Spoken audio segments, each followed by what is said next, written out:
Hello everyone and welcome back to Vidyarthi Point. Today our topic is simple interest and compound interest. As we know, in time of need, we borrow money either from someone or from somewhere. This type of transaction takes place in banks or between individuals and even in business firms. Now, we need to know some terms like lender. Who is a lender? Any person who will lend money to another person, that is, he will give money to the another person, is known as the lender. So, a lender gives money, or you can also say loan. Now, who is the one who will ask the money? He will be the borrower. He will be the borrower. Borrower takes the money.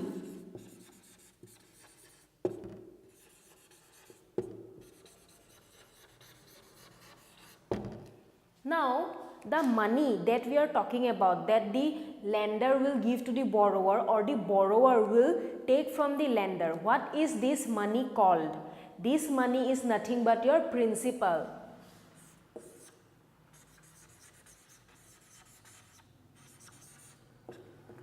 Principal, that is the money that is given as a loan, or the money which is used in the transaction is known as the principal. Now, the lender will not give the principal amount to the borrower in free. That is, when the borrower will take the money from lender, he will promise to pay the lender some extra money for using this principal amount.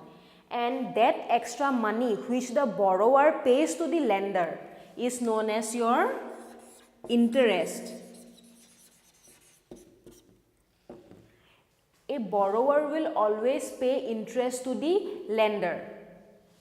So, now we know that the extra money that the borrower will pay to the lender along with the principal is known as the interest. The interest is of two types. Number one will be your simple interest, and number two, compound interest. We should also know that the interest is always calculated on the principal. That is, if the principal is more, the interest will be more. If the principal is less, the interest will be less. Now, let us look at the concept of simple interest. The name itself says that it is simple. So, the interest that is calculated on a principal for a certain amount of time uniformly is known as your simple interest. Let us look at the example. Let us say rupees 100 is taken at 10% rate for 3 years. This 10% is the rate percent, that is for every 100 rupees that the borrower will take from the lender, he will have to pay 10 rupees. That is, for every 100 he will pay 10 rupees. So, here the principal will be rupees 100. Let us denote it by P, which goes for principal. This 10% that is we are taking as a rate or rate percent, and this 3 years is the time. That means the borrower has to pay 10% rate on the principal every year. In simple interest, the interest is uniform for all the years. That is, for the first year, let us calculate the interest. Principal is 100 rupees. Principal is 100 rupees. Here, interest rate is 10%. 10% of what? 10% of the principal. So, here interest will be 10% of 100. 10% is 10 by 100 into 100.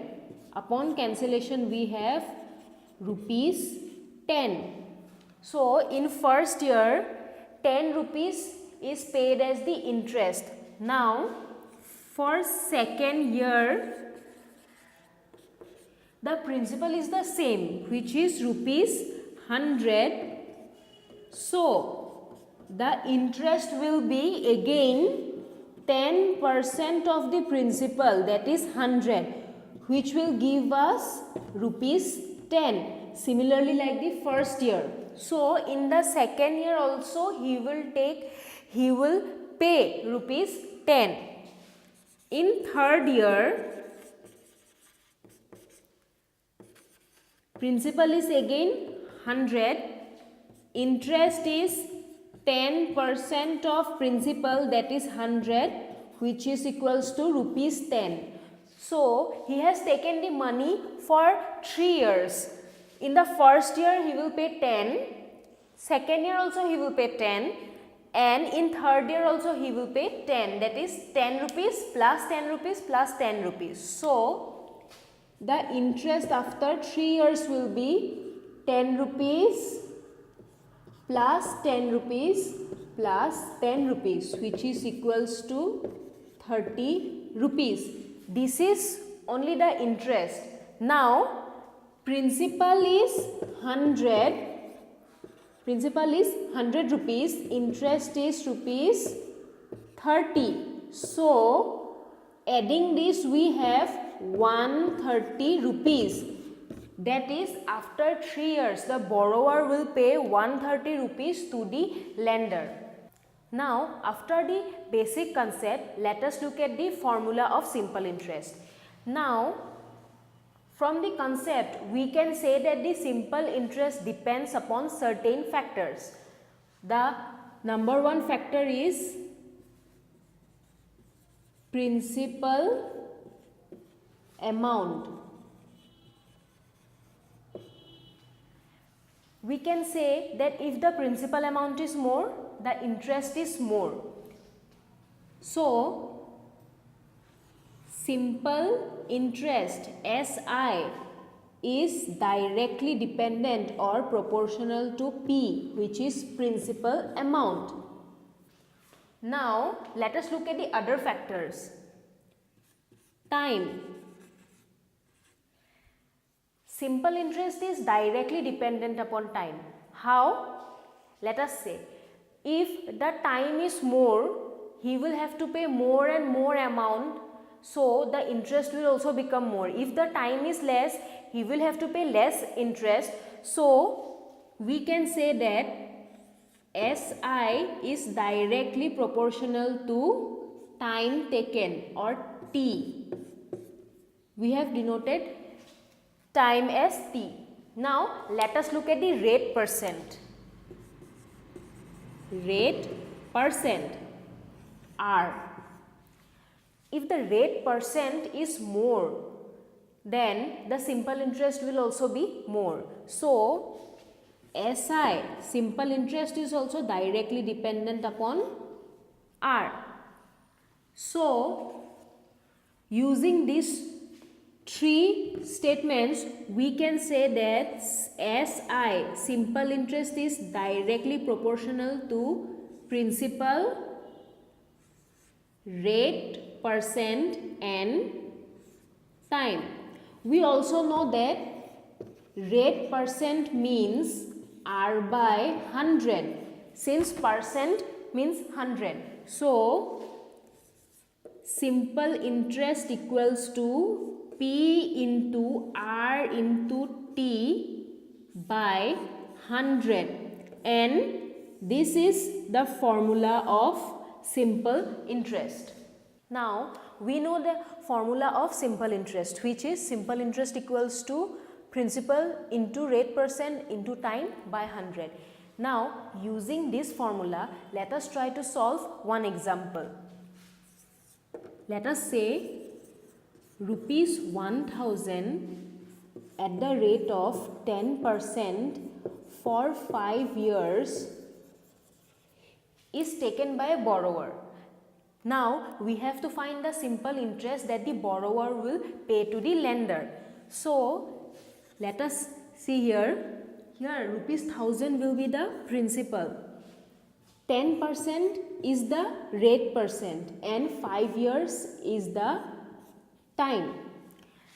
We have to put these values in this formula and then we will get the simple interest. That is, simple interest equals to P into R into T by 100, which is P 1000,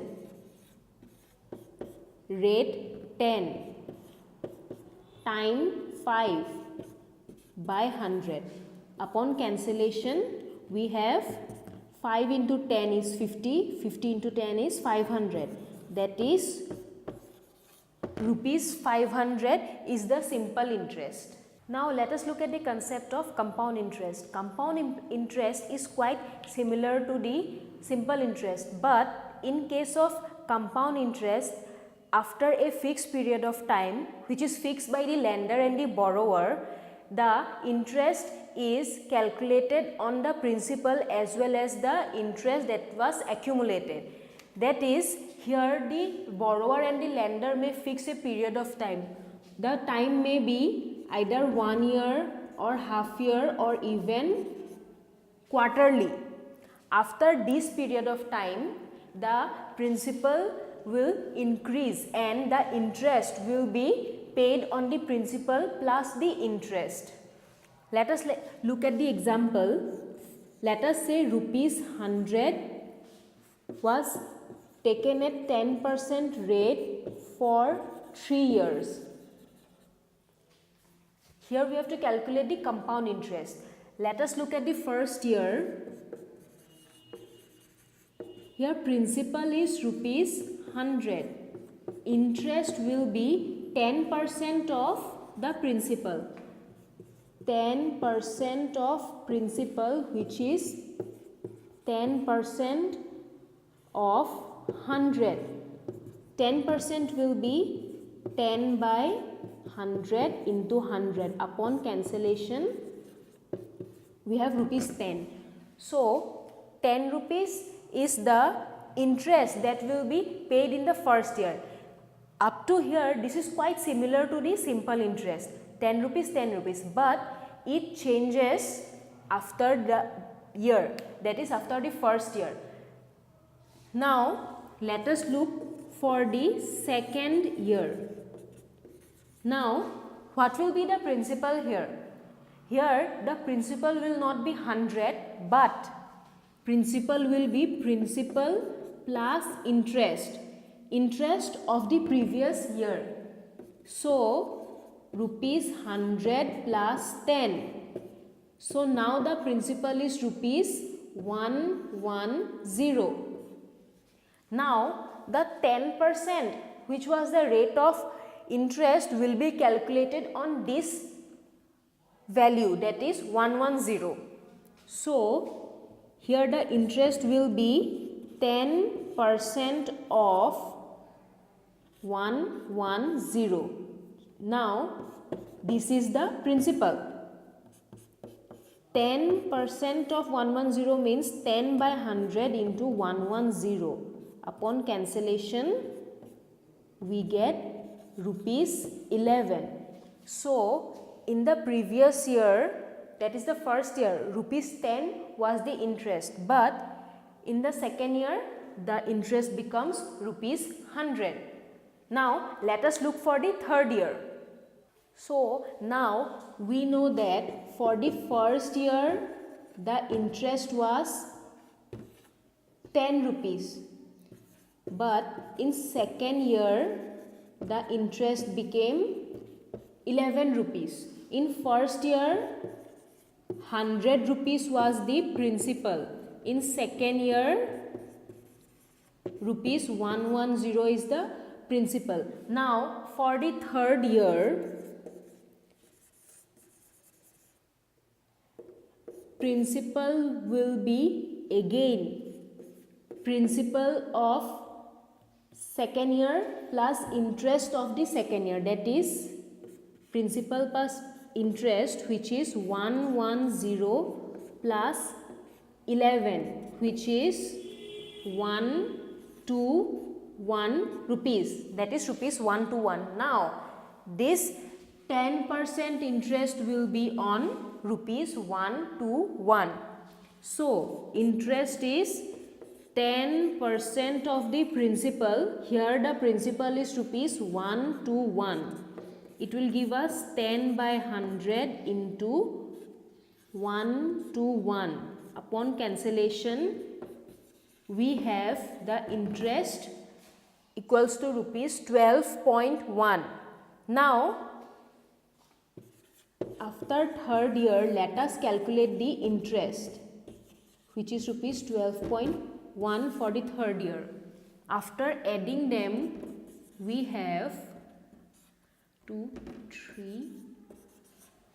33.1.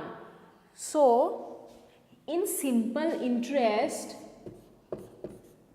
we had to pay rupees 30, but while it was compounded, we have to pay rupees 33.1 along with the principal, that is 100 plus 33.1, that is 133.1. Now, after the concept, let us look at the difference between simple interest and compound interest. So, we know that interest on only the principal is the simple interest. That is, the interest will be only on the principal throughout the year. Now, interest on principal plus accumulated interest, that is, after a fixed period, principal and interest together will join, which will give us the amount, and on that value we have to calculate the interest. This interest will be your compound interest. We have to also know that simple interest is always smaller than the compound interest, or we can say that compound interest is always greater than simple interest. This we have witnessed just now while solving both the problems. We have taken equal principal, rate of interest and time, but while solving we got simple interest as rupees 30, while compound interest was rupees 33.1. Also, simple interest is paid uniformly. It is the interest on principal, but compound interest is an accumulation of one or two elements. Now, let us look at some formulas. The amount that is accumulated through compound interest has a formula, that is amount of money that is calculated at the end, which is equals to P. Here P is the principal, bracket 1 plus R by 100 to the power n. Here P is the principal, R rate, percent, n equals to time. This is the formula of the amount that we will calculate after the years. Here, as I have said, principal, P, R, rate, n time. Here, the compound interest is compounded annually. As I have told you earlier, in compound interest, the borrower and the lender fix a certain period of time to calculate their previous accounts. That certain period of time may be 1 year. When it is 1 year, the formula is this. Now, if it is compounded half yearly, means in half year. If it is half year, then the amount will be calculated as principal into 1 plus r by 2 by 100, and here in place of n 2n will come. Now again, if compounded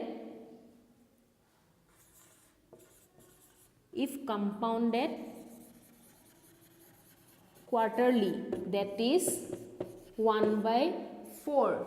Now the formula will be A equals to P 1 plus R by 4 by 100, here 4n. This is compounded annually, that is for every 1 year. This is compounded half yearly, that is half the year. This is compounded quarterly, that is 1 by 4 part of the year. These are the formula of the amount. Now the previous formulas were the formula of the amount. We have to now find the formula of compound interest. That is, compound interest will be amount minus principal. Amount is P. Let us take annually. That is, let us take the interest, that is compound interest is compounded annually. Then A is P 1 plus R by 100 to the power n minus P. Now taking P as common, 1 plus R by 100 to the power n minus 1. This is the formula of compound interest for compounded annually. Similarly, if half yearly is given, then in place of R by 2 will come, in place of n, 2n will come. If compounded quarterly, in place of R by 4 will come, in place of n, 4n will come. So this video was all about the concept and also the formulas of simple interest and compound interest. Using these formulas, we will be solving problems in our next video. Thank you.